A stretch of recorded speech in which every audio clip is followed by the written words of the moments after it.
L'info du Grand Lille en continu, Adrien Lanois.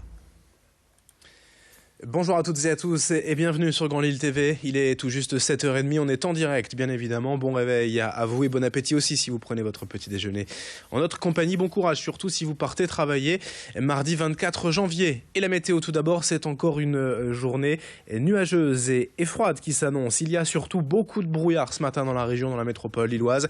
Prudence sur la route, des nappes de brouillard parfois très épaisses qui gênent forcément la visibilité, notamment si vous prenez la voiture ce matin. Dans la journée, ces nuages vont se maintenir. On aura peut-être quelques rares flocons ce matin, peut-être également quelques rares éclaircies cet après-midi, mais dans l'ensemble, il faut quand même vraiment s'attendre à une journée plutôt maussade. Les températures, elles sont en très légère hausse, mais restent froides. 0 degrés ce matin, 2 à 3 degrés pour cet après-midi. On en reparle avec les prévisions complètes de Météo Service après ce journal. À la une également ce mardi matin, l'info trafic, l'image de l'agglomération en temps réel, comme d'habitude sur la 25, la RN 41, la 1 ou la 22. Les premiers ralentissements sont déjà signalés ce matin vers Lille. Attention surtout, prudence de rigueur ce matin à cause du brouillard. D'épaisses nappes de brouillard, je vous le disais ce matin dans la métropole lilloise. N'hésitez pas à réduire votre vitesse et augmenter les distances de sécurité. Réduire la vitesse, on en parle justement à cause de ce pic de pollution. La métropole lilloise est encore en alerte aux particules fines. Aujourd'hui, la vitesse doit obligatoirement être réduite de 20 km/h sur les routes dans la région. Et attention, car les forces de l'ordre annoncent des contrôles radars sur les voies rapides. Alors, les particules fines, en fait, ne parviennent plus à se dissiper depuis plusieurs jours. Et l'air se fait plus rare et agresse le nez et les yeux. Il n'y a pas que les personnes sensibles qui le remarquent tout de même depuis quelques jours. En réponse, la vitesse doit donc être réduite. Mais aujourd'hui également, et pour la première fois, la MEL va activer son ticket pollution. La possibilité, en fait, d'utiliser en illimité les transports en commun toute la journée pour le prix d'un seul ticket unitaire à 1,60 €. Une mesure pour sensibiliser les automobilistes à laisser la voiture au garage. Car sur les routes, dans les faits, cette réduction de vitesse de 20 km/h n'est presque jamais respectée. Écoutez ainsi ces témoignages recueillis hier par Xavier Silly. Je trouve que c'est des initiatives qui devraient être prises beaucoup plus souvent. Et que, en tout cas, moi, ça me dérange pas du tout. Et je suis pas sûre que ça change grand-chose dans la durée du trajet. Il doit avoir des raisons, sans doute. Après, 20 km/h, je pense que c'est pas trop gênant, quoi. C'est pas comme si on interdisait de prendre la voiture aux gens. Et vous avez respecté ? Pas toujours. Après, voilà, c'est mon travail, quoi. Je suis un VTC, donc au plus vite je poserai mon client, au plus vite j'en aurai un autre. Je la respecte pas spécialement. Je vais tous les jours à la fac, je vais tous les jours travailler. Et moi, je la respecte pas personnellement parce que je trouve que c'est pas très utile. Autre information ce matin au chapitre social, la mobilisation du personnel de l'EHPAD du Vert-Pré à Roubaix. Une grève reconductible d'au moins une semaine selon la CGT à l'origine du mouvement. Même si les soins vont continuer, assure le syndicat. Les grévistes dénoncent un manque d'effectifs, mais aussi une mauvaise gestion du personnel, notamment des remplacements. Selon leurs chiffres, 45 postes ont été supprimés depuis 2009 et les équipes sont désormais en flux tendu. Avec eux, à leur côté, une association de familles de résidents ayant vu la qualité de l'accueil se dégrader. Cette association proteste également contre les conditions de vie aujourd'hui à l'EHPAD du Vert-Pré. Vincent Vieillard s'y est rendu hier et a rencontré un des membres du personnel de l'établissement.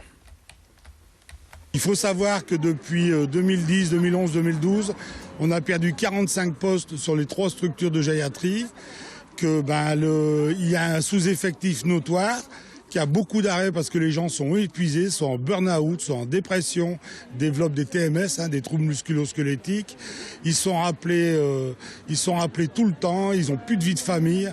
Donc ça, les gens en ont ras-le-bol et ils disent stop. On trouve qu'il n'y a pas assez de concertation, pas assez d'organisation et qu'à budget contraint, on pourrait faire mieux en écoutant, en motivant, en respectant le personnel qui, de ce fait, aurait peut-être quand même plus d'allant et il y aurait moins d'absentéisme, moins de burn-out, moins de turnover. L'actualité politique est également dans ce journal avec les suites du premier tour de la primaire à gauche. Selon certains commentateurs, les 2 grands vainqueurs de cette primaire sont avant tout Jean-Luc Mélenchon et Emmanuel Macron, 2 candidats qui chassent sur les terres du Parti socialiste. Ils réussissent, il est vrai, depuis plusieurs mois à récupérer de nombreux déçus du mandat de François Hollande. Au vu de la participation décevante de cette primaire et surtout des scores annoncés par les sondages du vainqueur du premier tour de la présidentielle, moins de 10%, que ce soit Benoît Hamon ou Manuel Valls, le mouvement En Marche s'attend à de nouveaux ralliements dès lundi prochain, tout en sachant que la véritable campagne démarrera une fois cette primaire terminée. Écoutez ainsi Christophe Vitier, représentant du mouvement dans la région, hier l'invité de Xavier Silly. On va rentrer réellement en campagne à partir du 30 janvier. Les épaules, oui, parce qu'on croit en ce qu'on fait. Donc à partir du moment où on est cohérent, on va surmonter. Et on est un collectif extrêmement important. 5000 adhérents, c'est pas rien. C'est plus que le PS, si on prend un point de comparaison dans ce département.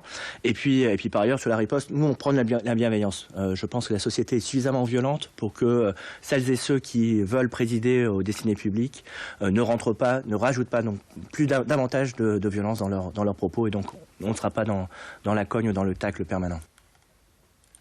Et toujours à propos de cette primaire, sachez que Martine Aubry a validé son soutien à Benoît Hamon en vue du second tour dimanche. Le candidat qui sera d'ailleurs à Lille vendredi soir à 18h30 en meeting au Palais Saint-Sauveur. Dans l'actualité, également dans cette édition, les jeunes du lycée Fédère de Lille s'engagent pour les migrants de Calais à travers un défi, le Charity Challenge. Le but est d'encourager les lycéens de toute la France à organiser des collectes pour ces réfugiés. L'idée est venue d'une lycéenne de 17 ans, Camille, qui s'est elle-même rendue à Calais pendant les vacances de la Toussaint. Avec sa classe, elle a d'abord lancé une première collecte de vêtements, puis c'est tout l'établissement qui s'est mobilisé. Désormais, une quinzaine de jeunes portent ce projet et veulent organiser des collectes dans tous les lycées. Les dons seront redistribués via l'association Utopia 56, une asso qui insiste sur des besoins grandissants des mineurs restés à Calais n'ayant pu rejoindre la Grande-Bretagne. Explication avec l'un de ces lycéens mobilisés au micro de Clotilde de Leguévac. Il y a eu des promesses que ceux qui ont de la famille pourraient rejoindre l'Angleterre. Il y a eu 650 personnes, 650 jeunes qui ont pu rejoindre l'Angleterre, mais il y en a quand même 1500 qui sont restés sur le carreau. Et en ce moment, on observe le fait que tous ces mineurs, ils sont en train de revenir à Calais et qu'ils sont dans le froid, ils sont dans la rue. Donc à Utopia, on réorganise des maraudes, on veut organiser des collectes parce qu'il y a moins de dons qui arrivent par rapport à l'évacuation de la jungle, ça fait moins de bénévoles et ça fait moins de dons. Donc il est temps de communiquer là-dessus, les jeunes reviennent, on n'a pas... Les gouvernements successifs n'ont pas respecté leurs promesses, les mineurs reviennent et ils sont dans une grande précarité. Et puis une dernière info concernant le mondial de handball. L'organisation annonce l'ouverture des portes 2 heures avant le match France-Suède en quart de finale. C'est ce soir 19h au stade Pierre-Mauroy. Les spectateurs pourront donc accéder à leur place au stade dès 17h, ce qui devrait, on l'espère, permettre d'éviter les longues files d'attente qu'ont connues les supporters samedi dernier lors du match précédent, le 8e de finale de la France face à l'Islande. 7h37 en direct. Dans un instant, vos prévisions météo et l'infotrafic. Merci de votre fidélité.